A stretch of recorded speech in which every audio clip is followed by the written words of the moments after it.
The blistering Dakota Territory sun bore down on Nora Calloway as she stepped off the train in Whispering Creek, clutching nothing but a small valise and the crumpled letter that had brought her 2,000 miles from Boston. The year was 1875, and at 22, she had made the desperate choice that thousands of women before her had made, becoming a mail-order bride to a man she'd never met. "Miss Calloway." A gruff voice called from behind her. Nora turned, squinting against the harsh sunlight. The silhouette before her gradually took shape, broad shoulders, weathered hat, and eyes that seemed to pierce right through her. This wasn't the man she was supposed to meet.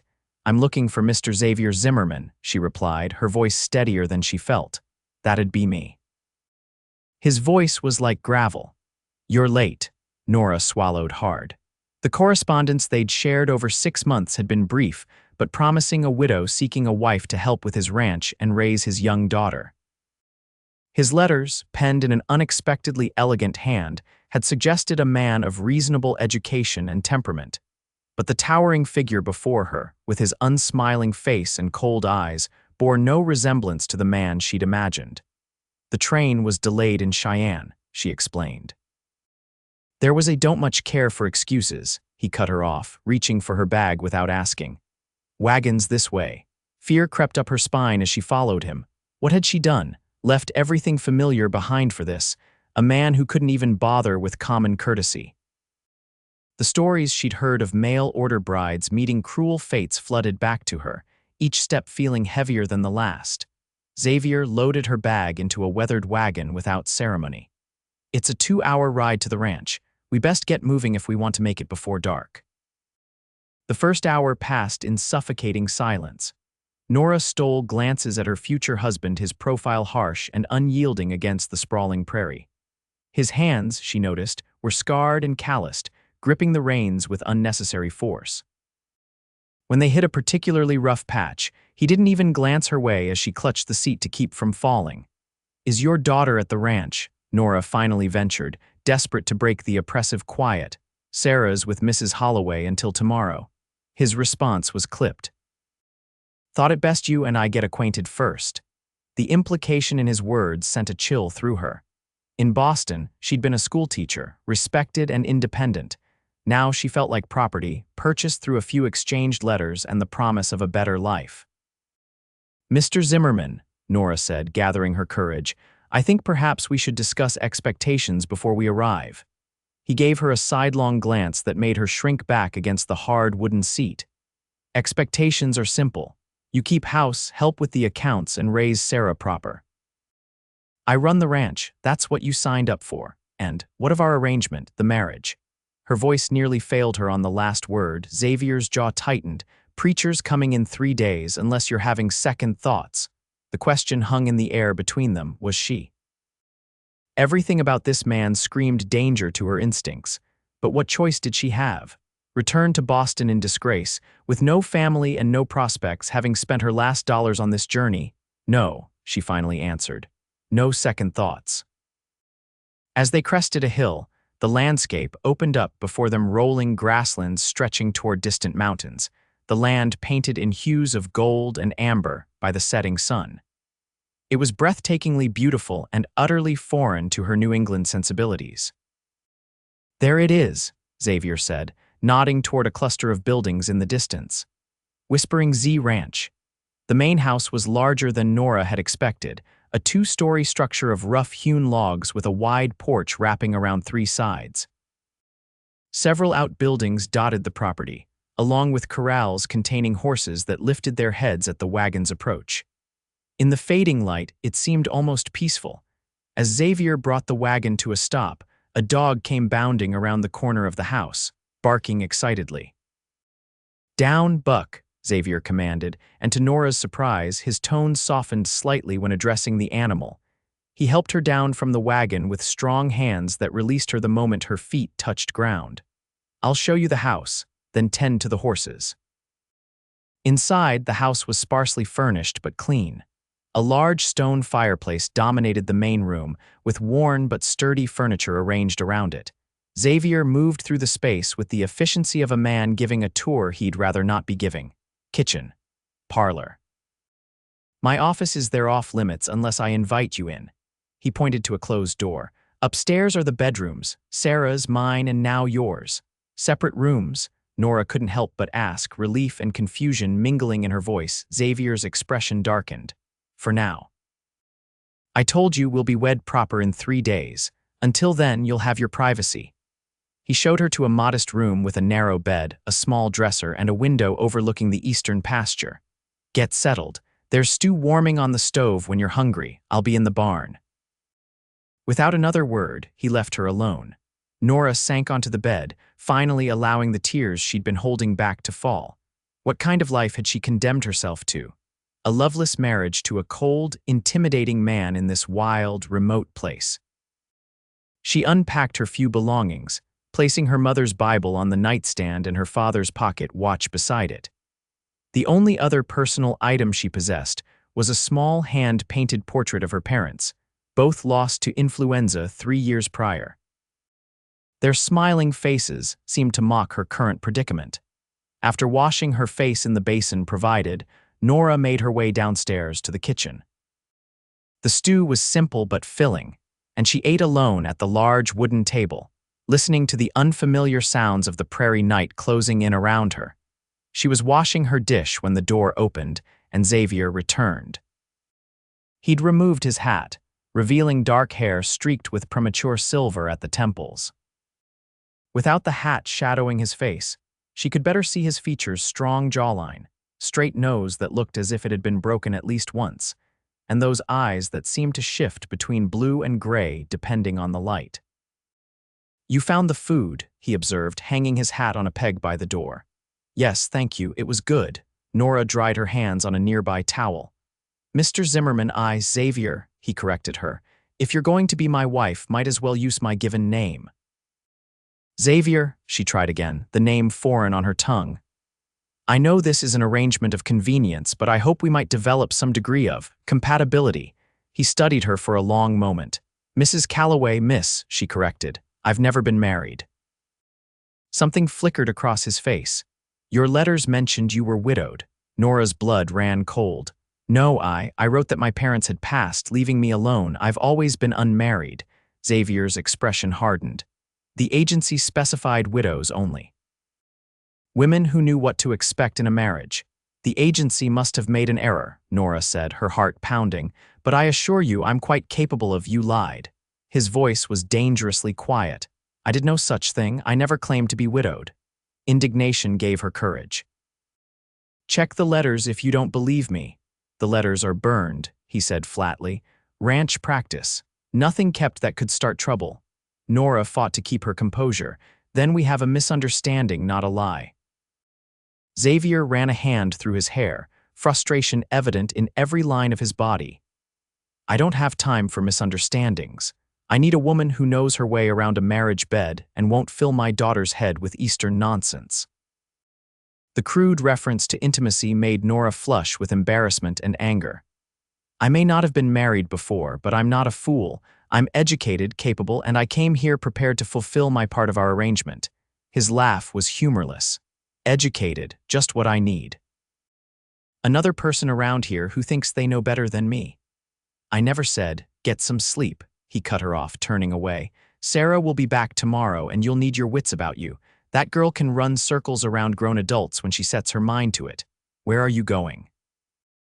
Nora asked as he headed for the door. To sleep in the bunkhouse, he replied without looking back. Seems the proper thing, given the circumstances. The door closed behind him with finality, leaving Nora alone in the suddenly too large kitchen. Relief at not having to share a roof with him warred with the dread of what tomorrow would bring. Had she escaped one impossible situation only to land in another? Morning arrived with the crowing of a rooster and pale light filtering through the thin curtains. Nora dressed quickly in one of her 2 serviceable dresses, pinned her chestnut hair into a simple bun, and went downstairs determined to make herself useful. She had just finished preparing a simple breakfast of biscuits and bacon when the door swung open. Xavier entered, followed by a small whirlwind in a faded blue dress. Sarah, he said, his voice gentler than Nora had yet heard it, this is Miss Calloway. The girl stopped short, regarding Nora with suspicious eyes that were the exact shade as her father's. She couldn't have been more than 7 or 8, with dark braids and a smattering of freckles across her nose. "Are you going to be my new mother?" Sarah asked bluntly. "Sarah," Xavier warned. "It's all right," Nora assured him before kneeling to the child's level. "Hello, Sarah. I hope we can be friends first, and then we'll see about the rest. Would that be acceptable to you?" The girl considered this, head tilted to one side. "Can you read stories?" "I was a schoolteacher in Boston," Nora replied with a smile. "Reading stories was one of my favorite things to do." "Pa can't read stories right," Sarah declared. "He always skips the good parts." Nora glanced up to see Xavier's jaw tighten, but there was something else in his expression, a flash of shame quickly masked by indifference. "Breakfast is ready," Nora announced, rising to her feet. "I hope you're hungry." The meal passed with Sarah chattering about her stay with Mrs. Holloway while Xavier ate in silence. Nora noticed how his eyes rarely left his daughter, how his stern face softened when she laughed. There was love there, unmistakable and fierce. After breakfast, Xavier pushed back from the table. "I've got work to do. Sarah, you mind Miss Calloway today, understand?" "Yes, Pa," he nodded at Nora. "Town's expecting a preacher day after tomorrow. We'll need to make a decision by then." With that cryptic statement, he was gone, leaving Nora to contemplate what decision he meant. Whether to go through with the wedding, whether to send her back east. The uncertainty gnawed at her as she washed the dishes, Sarah helpfully drying them with more enthusiasm than skill. "Pa says you're from the city," Sarah said, carefully placing a plate on the counter. "Is it true they have buildings taller than trees?" Nora smiled. "Some of them, yes, and streetcars that run on tracks to take you from one part of the city to another." "I've never been further than Whispering Creek," Sarah confided. "Pa says cities are no place for decent folk." "Your father has his opinions," Nora said carefully. "Cities have their beauty, just as this ranch has its own kind of beauty." "Ma died when I was real little," Sarah continued, the sudden change of subject taking Nora by surprise. "Pa doesn't talk about her much." "I'm sorry to hear that," Nora said gently. "It must be hard growing up without a mother." Sarah shrugged with the resilience of childhood. "Mrs. Holloway helps sometimes, and Pa tries, but he's not good at girl things." Throughout the day, Nora learned more about life at Whispering Z Ranch through Sarah's eyes. The girl showed her the chicken coop. "You have to watch old Rufus, he pecks." The vegetable garden struggling in the dry soil. "Pa says we need rain bad."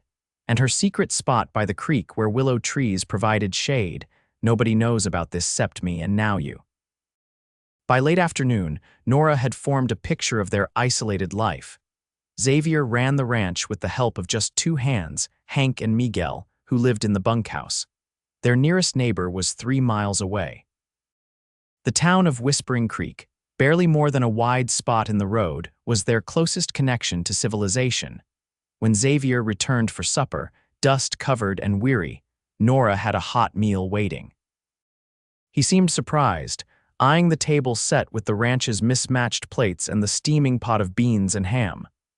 "Found your way around the kitchen, I see," he commented, washing his hands in the basin. "Sarah was an excellent guide," Nora replied, serving the food while the girl bounced in her chair. "Pa, Miss Calloway knows how to make paper birds that really flap their wings, and she's going to teach me my letters better so I can read big books all by myself." Xavier shot Nora a look she couldn't quite interpret. "That's so. Only with your permission, of course," Nora added quickly. "Learning's not a bad thing," he conceded, surprising her, "long as it doesn't fill her head with notions about leaving." After Sarah was tucked into bed, Xavier gestured for Nora to join him on the porch. The night was clear, stars scattered across the vast sky in numbers she'd never imagined possible in Boston. "I've been thinking," Xavier said, his profile illuminated by the lantern hanging from a hook. "This situation isn't what either of us expected." "No," Nora agreed, bracing herself for what might come next. "Sarah seems to have taken a shine to you." He paused. "That doesn't happen often." Nora waited, sensing there was more. "I can't offer you much beyond what you see," he continued. "This ranch, hard work, and a life far from what you're used to, but Sarah needs a mother and I." He trailed off, seemingly struggling with what to say next. You need a wife, Nora finished for him. Xavier turned to look at her directly. I need a partner, he corrected. Someone who understands that this land demands everything you have and then some. And what of us? Nora dared to ask. What kind of marriage would it be? The question hung between them, weighted with unspoken implications. I won't force you, he said finally, his voice rough. If that's your concern, I'm not that kind of man, despite what you might think. Relief washed over her, followed quickly by embarrassment that she'd harbored such fears. I didn't mean to imply you had every right to wonder, he cut her off. You don't know me. All you've seen is a hard man in a hard place. His hands gripped the porch railing, but I can promise you'll be treated with respect in my house. And affection, the word slipped out before she could stop it. Xavier's expression shifted, something vulnerable briefly visible before his usual stoicism returned. I don't make promises I can't keep, Miss Calloway. The answer, honest though it was, stung more than Nora expected. I see. No, I don't think you do. He turned to face her fully. My first marriage wasn't. It wasn't good, for either of us. Caroline wanted the adventure of the West but couldn't bear the reality of it. By the time Sarah came along, she'd grown to hate everything about this place, about me. Nora remained silent, understanding the rare gift of his confidence. She died of fever when Sarah was 2, he continued. Her last words to me were that I'd trapped her in a prison of dirt and disappointment. I'm sorry, Nora said softly. Xavier shook his head. I don't want your pity. I'm telling you this so you understand why I won't promise what I might not be able to give. I won't lie to you like I did to her, painting this life as something it's not. I appreciate your honesty, Nora said, and I hope you'll allow me the same courtesy. I came west not for adventure but for survival. My position at the school ended when the headmaster's son made inappropriate advances that I rejected. With no family and no references, I had few options. She took a breath, steadying herself, but I'm not without skills or determination. I can learn what I don't know, I can work hard, and I can be a good mother to Sarah. And a wife to me, Xavier asked, his gaze intense. I can try, she answered honestly. If you can be patient with my inexperience, if you can teach me what I need to know about this life. Something shifted in Xavier's expression. Most women from back east would be crying to go home by now. I have no home to return to, Nora reminded him, and I've never been afraid of hard work. The corner of his mouth twitched in what might have been the ghost of a smile. Then I suggest we proceed with the wedding. Preacher Johnson will be here day after tomorrow. Simple ceremony, nothing fancy. Very well, Nora agreed, wondering if all marriage proposals were this businesslike in the West. Get some rest, Xavier said, straightening up. Morning comes early on a ranch. As he turned to leave, Nora called after him. Xavier, he paused, looking back at her. Thank you for being honest with me. He nodded once, then disappeared into the night, leaving Nora alone with her thoughts and the endless canvas of stars above. The next day passed in a flurry of activity. Nora threw herself into learning the rhythm of ranch life, determined to prove her worth. Under Sarah's enthusiastic guidance, she collected eggs, helped weed the garden, and made a valiant attempt at baking bread in the temperamental wood stove. Xavier remained mostly absent, though she occasionally caught glimpses of him moving between the barn and corral or conferring with Hank, the older of his 2 ranch hands. At supper, he seemed preoccupied, responding to Sarah's chatter with distracted nods. After Sarah was asleep, Nora found him at the kitchen table, papers spread before him and a worried crease between his brows. Is everything all right? She ventured. Xavier looked up, seemingly surprised to find her there. Just ranch business. Nora hesitated, then took a seat across from him. Perhaps I could help. I'm quite good with figures. His first instinct was clearly to refuse, but after a moment's consideration, he pushed a ledger toward her. Banks calling in loans early. Droughts got everyone nervous. Nora examined the books carefully. The ranch was solvent but cash poor, with most of the assets tied up in land and cattle. A significant loan payment was indeed due much sooner than Xavier had planned. Could you sell some cattle early? She suggested. Prices are down. We'd take a loss that would hurt us next season. Nora tapped her finger on the page thoughtfully. What about this parcel here? It's marked as separate from the main ranch. Xavier's expression darkened. That's not for sale. I wasn't suggesting selling it, Nora clarified quickly, but it appears to be unworked land.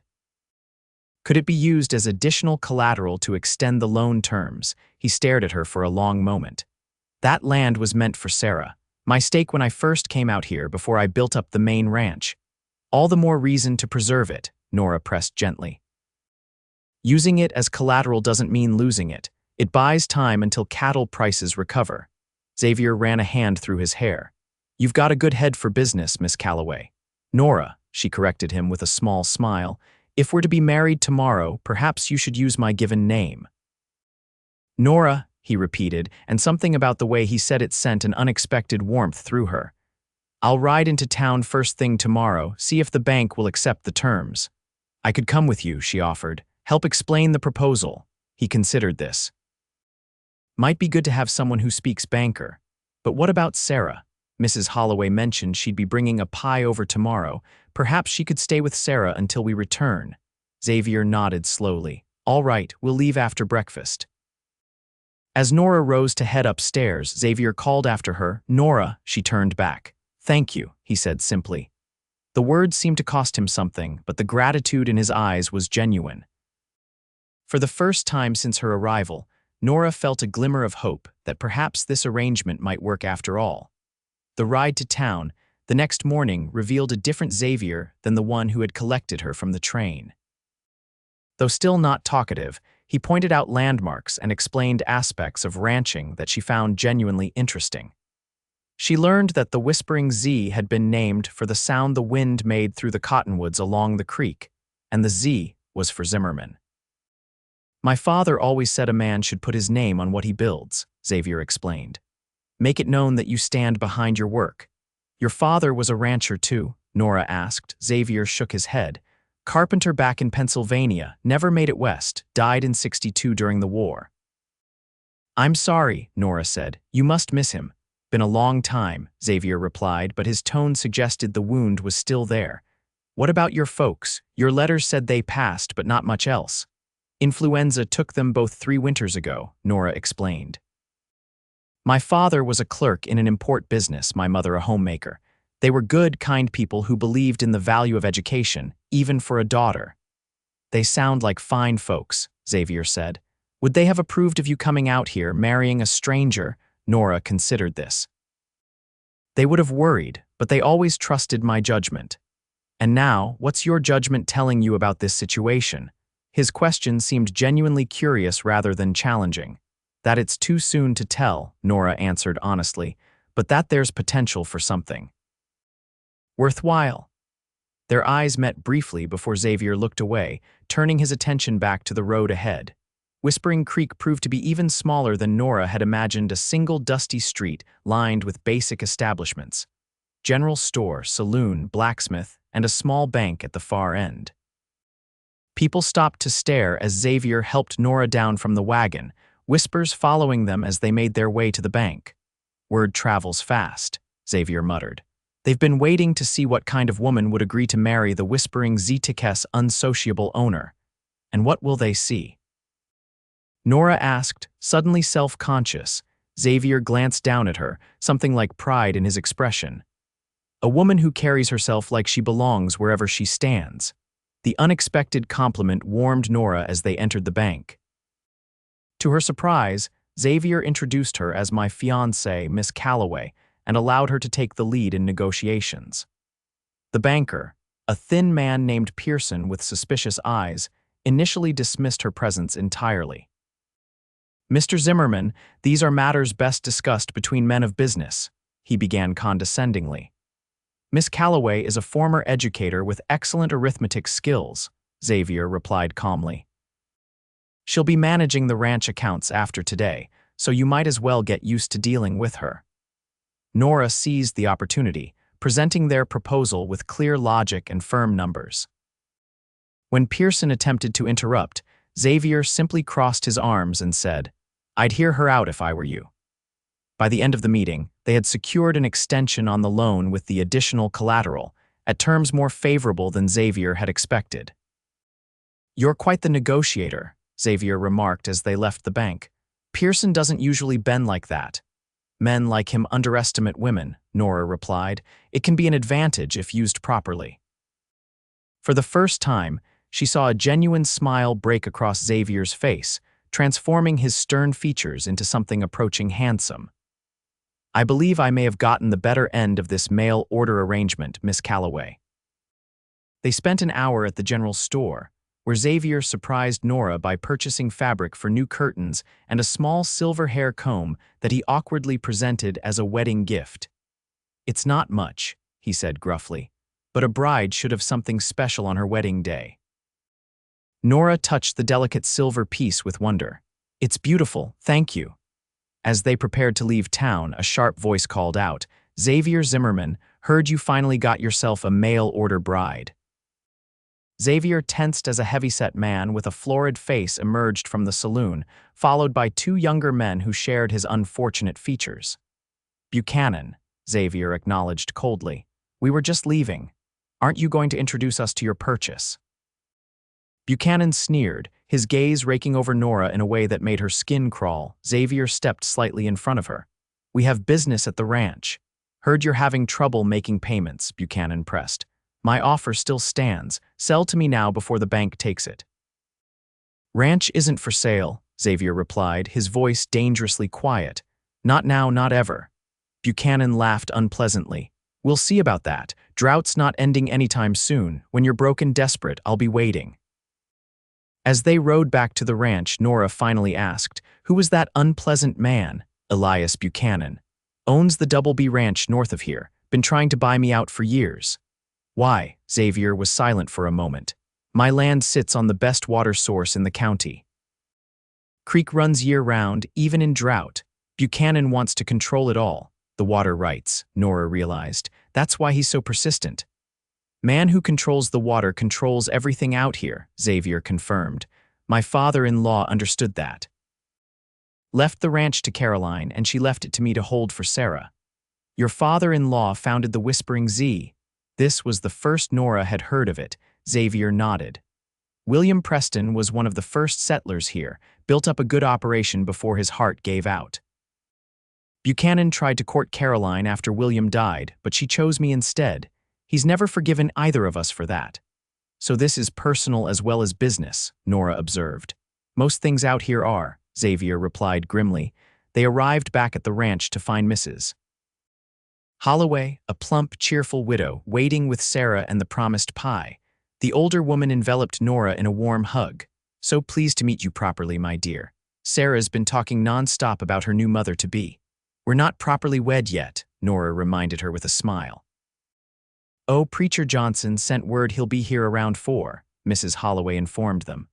I took the liberty of picking some wildflowers for you. Every bride should have flowers, even in a simple ceremony. The next few hours passed in a blur. Mrs. Holloway helped Nora bathe and dress in her best gown, a modest blue dress that had seen better days, but was clean and well mended. The silver comb held back one side of her hair, which Mrs. Holloway insisted should hang loose, as befits a bride. By the time Preacher Johnson arrived, a kindly older man who smelled faintly of peppermints, Nora found herself trembling with nerves. This was actually happening. She was about to bind herself legally to a man she'd known for barely 3 days. Xavier had cleaned up as well, wearing what appeared to be his Sunday best, his usually unruly hair slicked back with water. He looked different, younger somehow, and decidedly uncomfortable in his stiff collar. The ceremony was indeed brief, conducted in the ranch house parlor with only Sarah, Mrs. Holloway, and the 2 ranch hands as witnesses. When Preacher Johnson pronounced them husband and wife, Xavier hesitated only a moment before leaning down to place a chaste kiss on Nora's lips, her first kiss ever, gone almost before she could register it. Mrs.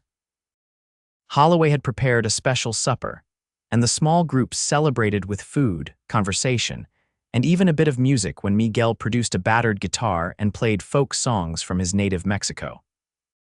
Sarah fell asleep on Nora's lap before the evening was over, and Xavier carried her gently up to bed.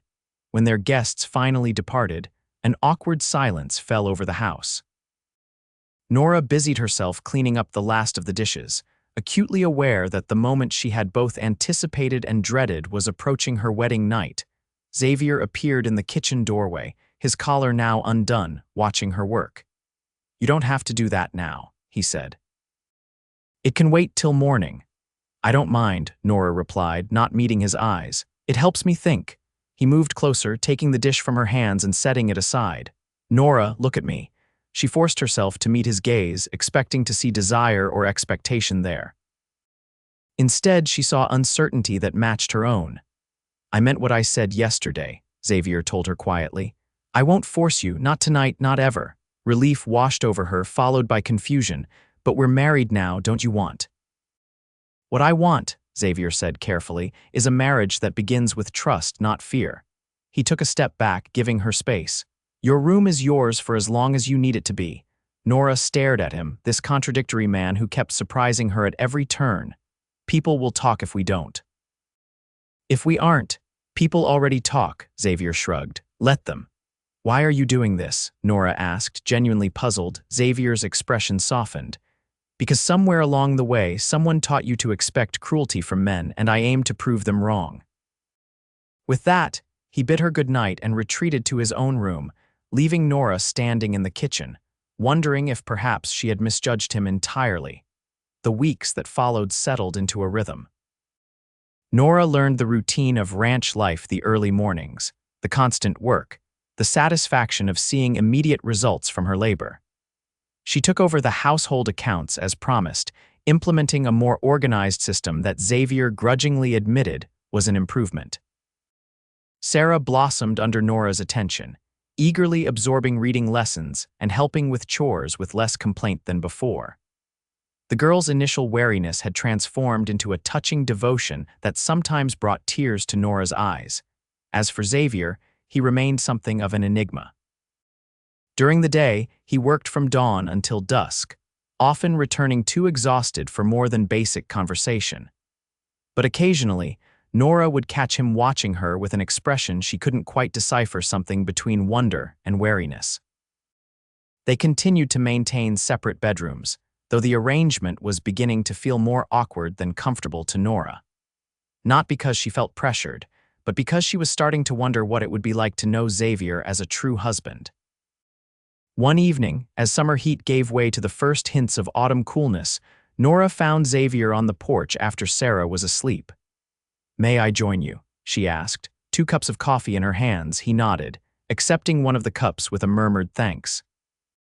They sat in companionable silence, watching the stars emerge in the darkening sky. "The ranch books look better," Xavier said finally. "That extension you negotiated is making a difference." "The cattle prices are recovering too," Nora pointed out. "Your decision to hold rather than sell at a loss was the right one." "Our decision," Xavier corrected her. "You're as much a part of this ranch now as I am." The words warmed her more than they should have. "Do you mean that?" Xavier turned to look at her, his expression serious. "I don't say things I don't mean, Nora," she gathered her courage. "Then may I ask you something?" He nodded, waiting. Are you unhappy with our arrangement, with me as your wife?" Xavier's brow furrowed. "Why would you think that?" "We've been married almost 2 months and you've barely touched me," Nora said, her cheeks burning with embarrassment. "I know you said you wouldn't force me, and I appreciate that more than I can say, but I'm beginning to wonder if perhaps you find me lacking." Xavier set his coffee cup down with deliberate care. "Lacking," he repeated, as if testing the word.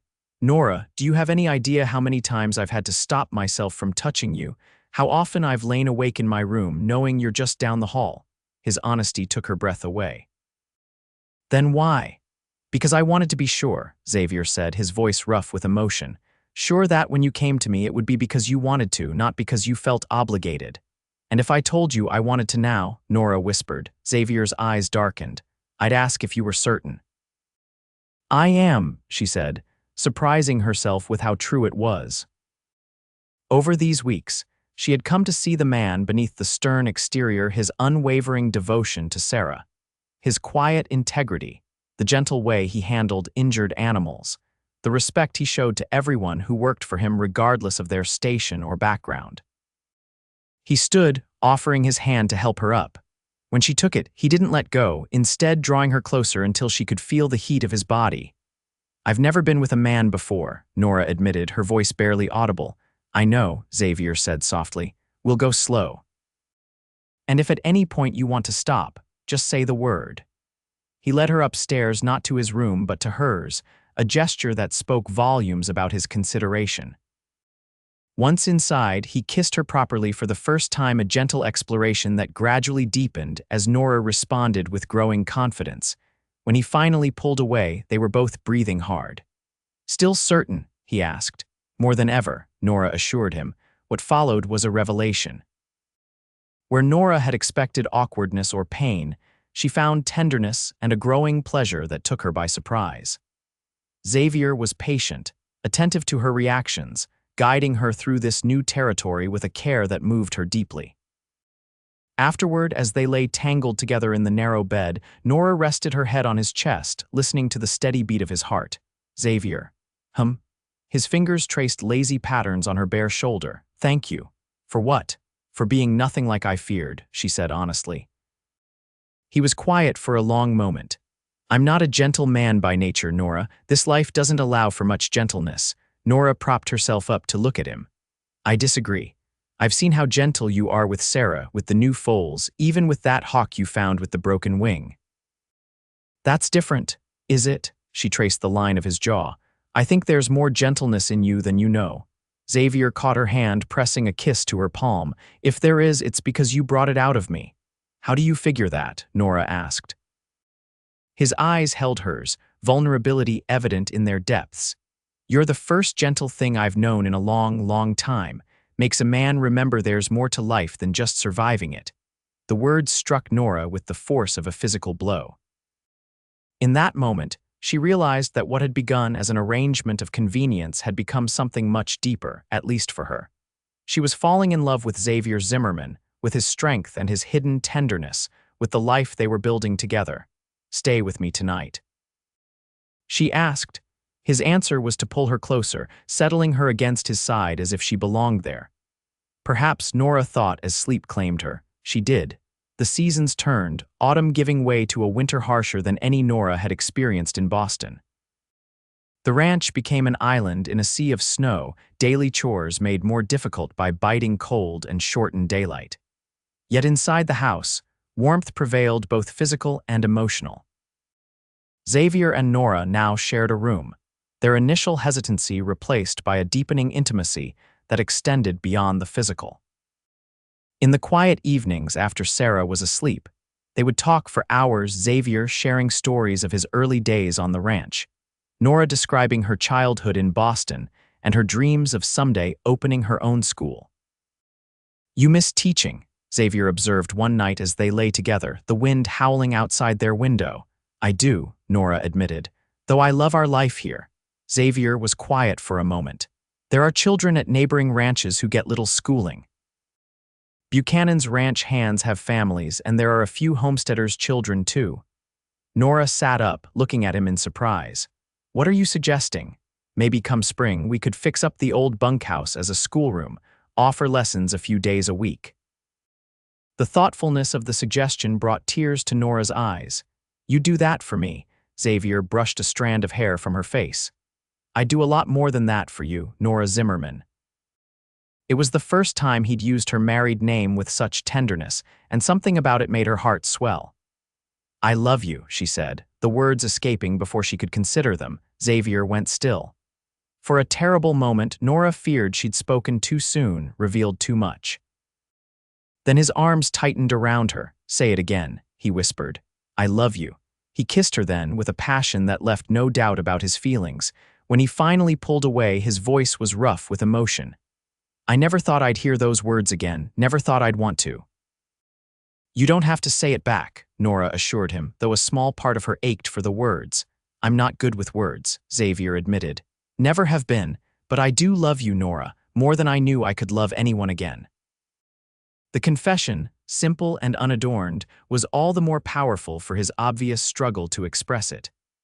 Nora kissed him, pouring all her joy and relief into the gesture. That night marked a turning point in their marriage. Xavier became more open, more demonstrative in his affection, not just in private but in front of Sarah and the ranch hands. The change did not go unnoticed.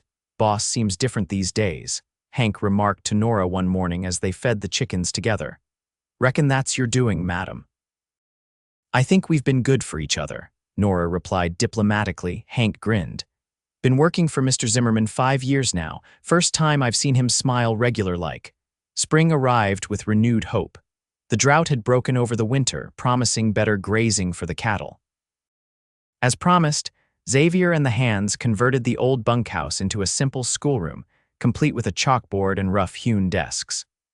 Word spread, and soon Nora found herself teaching twice a week to a small but eager group of children ranging from 5 to 14 years old. Sarah took enormous pride in helping her stepmother prepare lessons and organize the classroom. Her own reading had improved dramatically under Nora's tutelage, and she now devoured books that Xavier ordered specially from Denver. "Pa says you're the smartest person he knows," Sarah confided one day as they arranged primers for the younger children. "He says I'm lucky to have you as a mother." The casual statement brought a lump to Nora's throat. "I'm the lucky one, Sarah." Life at the Whispering Z settled into a fulfilling rhythm, but the outside world had not forgotten them. Buchanan continued to pressure Xavier about selling, his tactics becoming increasingly aggressive as his own ranch suffered from limited water access. One warm May afternoon, Nora was alone in the house with Sarah when the sound of approaching horses drew her to the window. Buchanan and his 2 sons were riding toward the house, their expressions grim. "Sarah, go to your room and stay there until I call for you," Nora instructed, keeping her voice calm despite her racing heart. "But now, please," Nora said firmly, "and lock your door."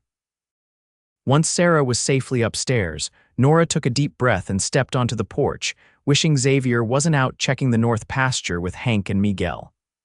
"Mrs. Zimmerman," Buchanan called out, his false smile not reaching his eyes, "is your husband about?" "He's out on the range," Nora replied coolly. "I expect him back shortly." "Shame," Buchanan said, dismounting despite the lack of invitation. His sons remained on horseback, flanking him like guards. "We had business to discuss." "Any business can wait until he returns," Nora stated firmly. "I'll tell him you called." Buchanan moved closer to the porch steps. "Thing is, Mrs. Zimmerman, this business won't wait. Your husband's being unreasonable about water rights. My cattle are suffering while his creek runs full." "The creek runs through Whispering Z land," Nora reminded him. "Xavier has offered fair terms for limited access." "Fair," Buchanan spat. "He's trying to bleed me dry and you know it." "I suggest you leave now," Nora said, standing her ground though every instinct screamed for her to retreat inside. "Come back when Xavier is here if you wish to discuss this further." Buchanan's face darkened. "You Eastern women think you're so high and mighty, but out here, you're nothing without a man to back you up." Before Nora could respond, the sound of a rifle being cocked split the air. She turned to see Sarah on the upstairs balcony, Xavier's hunting rifle in her small hands, pointed with surprising steadiness at Buchanan. "My pa taught me how to shoot straight," the girl called down, her voice only slightly wavering. "You better leave my ma alone." Buchanan's sons shifted nervously. "Pa, maybe we should." "Shut up," Buchanan snapped, his eyes never leaving Nora. "That girl wouldn't dare fire that gun. Are you willing to bet your life on that?" Nora asked calmly, though her heart was pounding. "Sarah is her father's daughter." "I wouldn't test her resolve if I were you." For a tense moment, no one moved. Then the distant sound of approaching riders broke the standoff. Buchanan stepped back, his face twisted with fury. "This isn't over," he promised before mounting his horse. "Not by a long shot." As they rode away, Nora rushed upstairs to find Sarah still holding the rifle, her small arms trembling with the effort. "I'm sorry, Ma," she said as Nora carefully took the weapon. "I know you told me to stay in my room, but I saw them from my window and they looked mean." Nora set the rifle aside and gathered Sarah into her arms. "You were very brave," she said, her voice shaking slightly, "but also very foolish. That gun could have gone off accidentally." "Pa made sure I know how to handle it safe," Sarah insisted. "He says a girl needs to know how to protect herself out here." Nora held her tighter. Let's hope you never need to use that knowledge again." When Xavier returned and heard what had happened, his face turned to stone. "I'll put an end to this," he said grimly. "Buchanan's gone too far." "What will you do?" Nora asked, concerned by the dangerous glint in his eye. "What should have been done years ago," Xavier replied. "Ride out to his ranch and settle this once and for all." "Not alone," Nora protested. "At least take Hank and Miguel." Xavier shook his head. "This is between me and him, has been since before you came." He cupped her face gently. "I won't let him threaten my family again." "Then I'm coming with you," Nora declared. "Absolutely not." "Xavier Zimmerman, I am your wife and this is my home too," Nora said firmly. "Besides, you yourself said I have a way with negotiations." They argued until finally Xavier relented, on the condition that they leave Sarah safely with Mrs. Holloway in town. The next morning they set out for the Double B Ranch, tension evident in the set of Xavier's shoulders. Buchanan's ranch stood in stark contrast to the Whispering Z, larger in acreage, but poorly maintained, with fences in disrepair and thin cattle grazing on sparse vegetation. The main house, however, was ostentatious, a two-story structure with pretensions of grandeur that seemed out of place on the frontier. They were met in the yard by Buchanan himself, clearly surprised to see Nora accompanying Xavier. "Come to apologize for your wife and brat pulling a gun on me." Buchanan sneered. Xavier's hand twitched toward his holster, but Nora placed a restraining hand on his arm.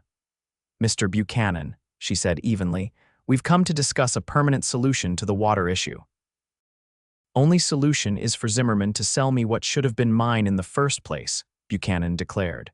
"Preston promised me that land before he died." "That's a lie," Xavier said flatly. "William left everything to Caroline clear as day, because you turned her against me." Buchanan's composure cracked, revealing the true source of his animosity. "She was meant for me until you showed up with your fancy Eastern education and smooth talk." "Caroline made her own choice," Xavier replied, his voice tight, "and you've been punishing her memory ever since." Buchanan's face flushed dark with anger. "You never deserved her, never deserved that land." "Perhaps not," Xavier conceded, surprising both Nora and Buchanan, "but Sarah does. Everything I've done has been to preserve her inheritance." Nora stepped forward. "Mr. Buchanan, this feud has gone on long enough.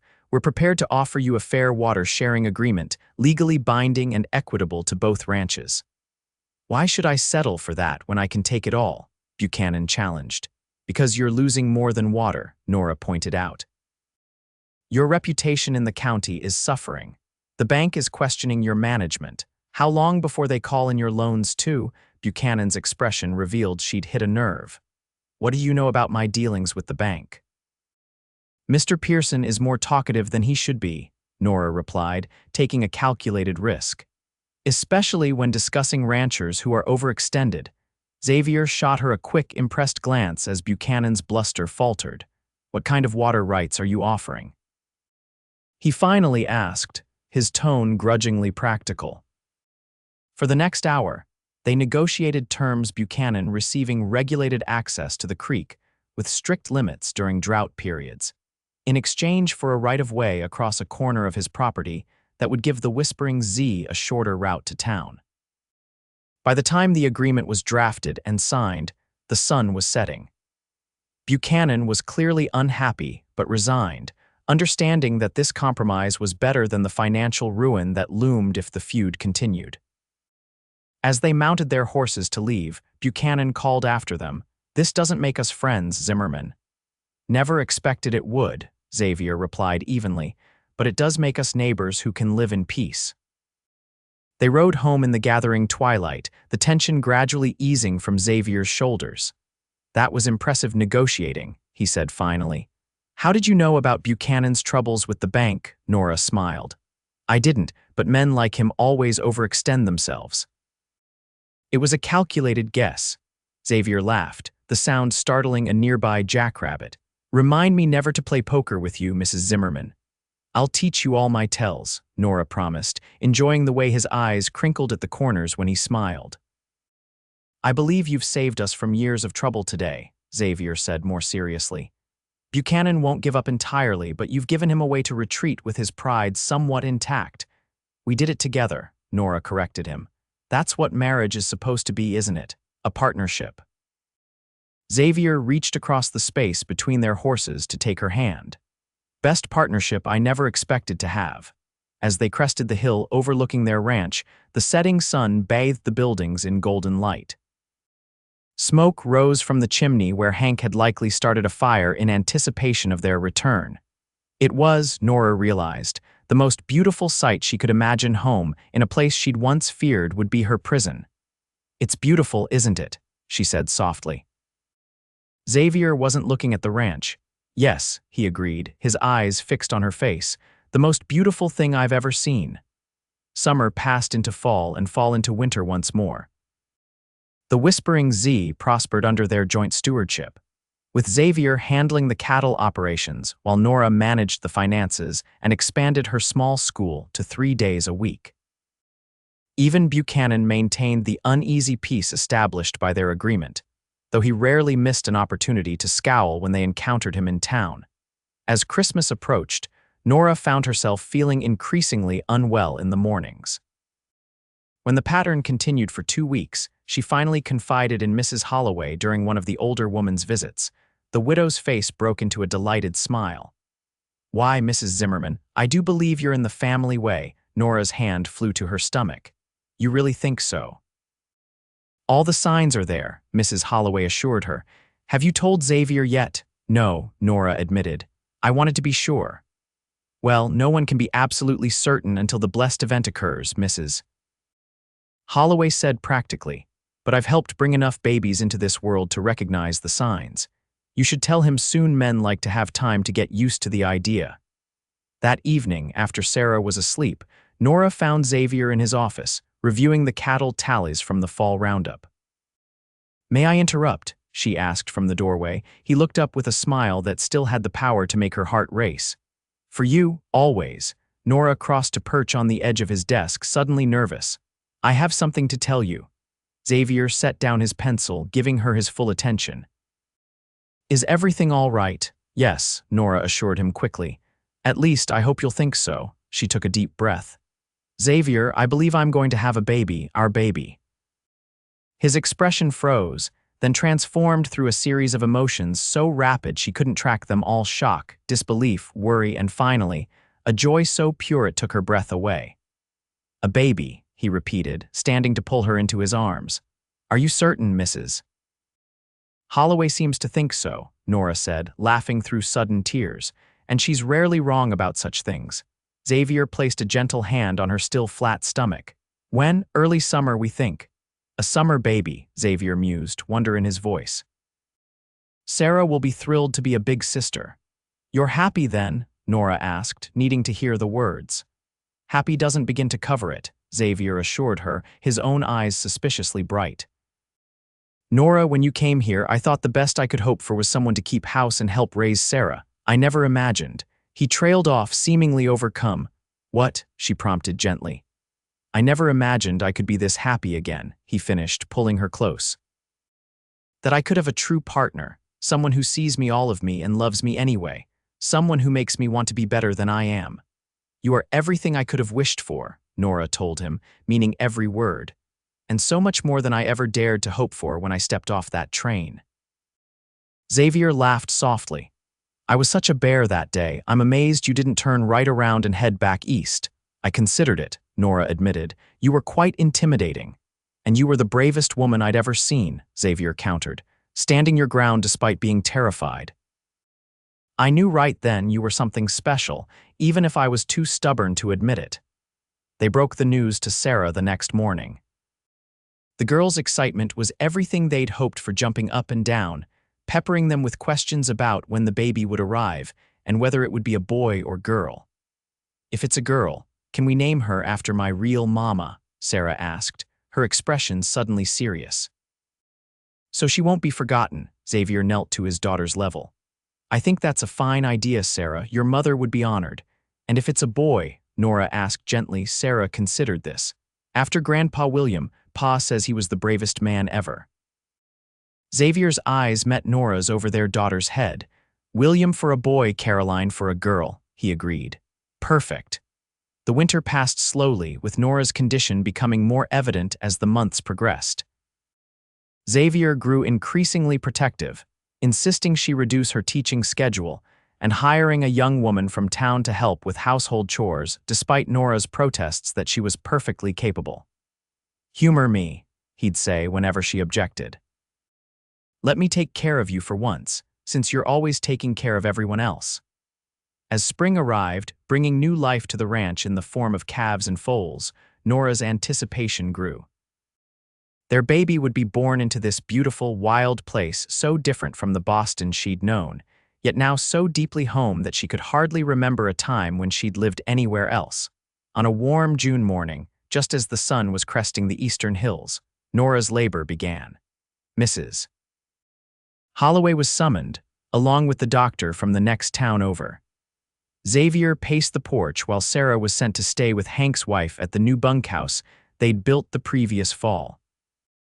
After 12 hours of labor that tested Nora's strength and resolve, William Xavier Zimmerman made his entrance into the world a robust boy with a shock of dark hair and lungs that proved immediately he'd have no trouble being heard on the vast prairie. When Xavier was finally allowed to enter, his face pale with worry, Nora presented their son with exhausted pride. "He has your eyes, I think," she said as Xavier took the tiny bundle with hands that trembled slightly. "And your spirit, God help us all," Xavier replied, his voice rough with emotion as he gazed down at his son. "He's perfect, Nora, absolutely perfect." Later that evening, as twilight settled over the ranch, Sarah was permitted a brief visit to meet her new brother. Her solemn face as she peered at the baby made Nora's heart clench. "He's so small," Sarah whispered. "Was I that small?" "Even smaller," Xavier assured her, his arm around her shoulders. "But you grew strong, just as William will." Sarah touched the baby's tiny hand with one finger, her expression softening when he reflexively grasped it. "I'll teach him everything, Pa. How to ride and rope and read the big books Ma likes." "I'm counting on it," Xavier told her seriously. "A big sister's job is very important." As Sarah continued her whispered promises to her new brother, Xavier moved to sit beside Nora on the bed, taking her hand in his. "Thank you," he said softly, bringing her fingers to his lips. "For what?" "For everything," Xavier replied simply. "For taking a chance on a mail-order marriage. For seeing something worth loving in a difficult man. For giving me a son and making Sarah so happy." "I should be thanking you," Nora countered, leaning against his shoulder. "When I came here, I thought the best I could hope for was security and perhaps, eventually, some form of contentment. I never dreamed I would find such happiness." Xavier's arm came around her, holding her close. "Remember what I told you that night on the porch, that you were the first gentle thing I'd known in a long time?" Nora nodded, the memory still precious to her. "I was wrong," Xavier continued. "You weren't just gentle. You were strong in ways I couldn't begin to understand then. Strong enough to stand up to Buchanan, to face down your own fears, to build a life in this harsh place that most Eastern women would find unbearable." "I had help," Nora reminded him, gesturing to their children. "The best kind of help."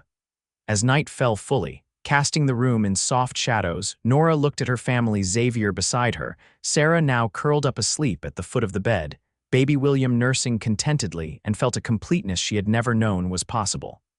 "What are you thinking?" Xavier asked, noticing her expression. "That sometimes the best journeys take us places we never intended to go," Nora replied, meeting his gaze. "And that I wouldn't change a single step that led me here to you."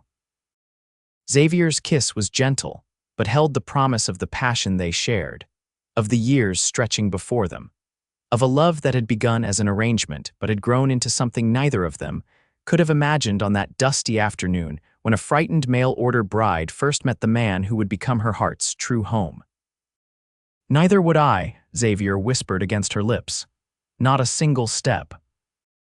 Outside, the wind whispered through the cottonwoods along the creek, singing the lullaby of the Whispering Z Ranch, the sound of home, of family, of a love born in the wild heart of the West, where the bravest dreams take root and grow strong under the endless sky.